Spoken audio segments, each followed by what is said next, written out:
how to see Roblox purchase history on PC. So first, what you want to do is just go to the Roblox website right here and make sure that you're logged in first.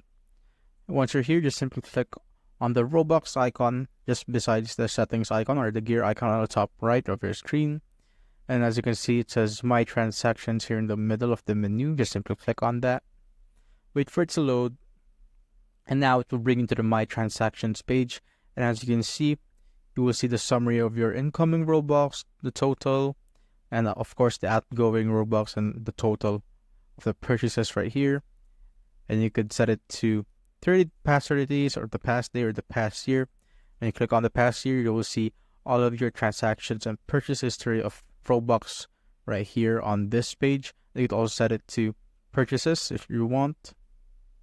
And now you could see the description or the item that you've purchased as the source and the date and time, and of course the amount of Robux that you've used.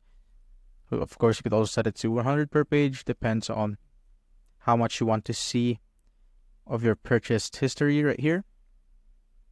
And you could also see your balance just here at the top, just below your name. And that's how you basically see or view your Roblox purchase history on PC.